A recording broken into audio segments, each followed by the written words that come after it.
America में 40 दिन से जारी शटडाउन का बड़ा और गंभीर असर दिखने लगा है। खबर है कि इस शटडाउन के बीच अब एयर ट्रैवल का भी संकट खड़ा हो गया है।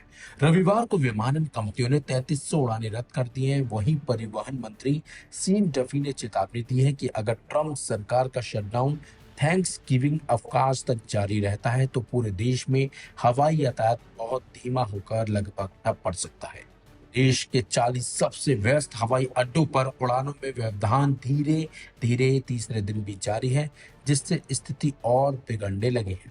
वहीं इतने बड़े पैमाने पर उड़ानें प्रभावित होने के बाद शटडाउन खत्म होने पर भी बात बनती हुई नजर नहीं आ रही।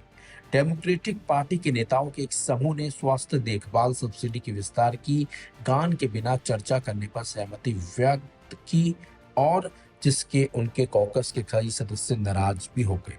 डेमोक्रेटिक पार्टी के नेताओं के एक समूह ने स्वास्थ्य देखभाल सब्सिडी के विस्तार की गान के बिना चर्चा करने पर सहमति व्यक्त की, जिससे उनके कॉकस के कई सदस्य नाराज हो गए। इस कॉकस का कहना है कि अमेरिकी लोग चाहते हैं कि सब्सिडी को लेकर लड़ाई जारी रखी जाए। आवश्यक प्रक्रिया की श्रृंखला के तहत पहला कदम उठाते हुए सीनेट में मत विभाजन में सरकार के कामकाज को वित्त पोषित करने के मकसद से समझौता विधेयक पारित करने के लिए 60 से 40 मतों से मतदान हुआ। इसने बाद में affordable care act tax credit पर मतदान किया, जो 1 जनवरी को समाप्त होने वाला है।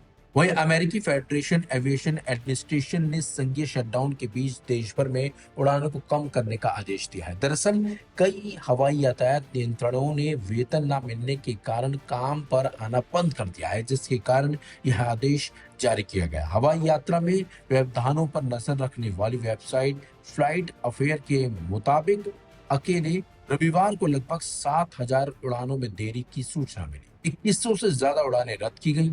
शुक्रवार को 1000 से ज्यादा और शनिवार को 1500 से ज्यादा उड़ानें रद्द कर दी गई। एफएए की कटौती शुक्रवार को 4% से शुरू हुई थी और 14 नवंबर तक यह 10% तक बढ़ जाएगी। यह कटौती स्थानीय समय अनुसार सुबह 6 बजे से रात 10 बजे तक प्रभावी रहेगी और सभी वाणिज्यिक विमानन कंपनियों पर इसका बड़ा असर दिखेगा। डफी ने रविवार को चेतावनी दी है कि अगर शटडाउन जारी रहा तो अमेरिकी हवाई यातायात में भारी गिरावट आ सकती है।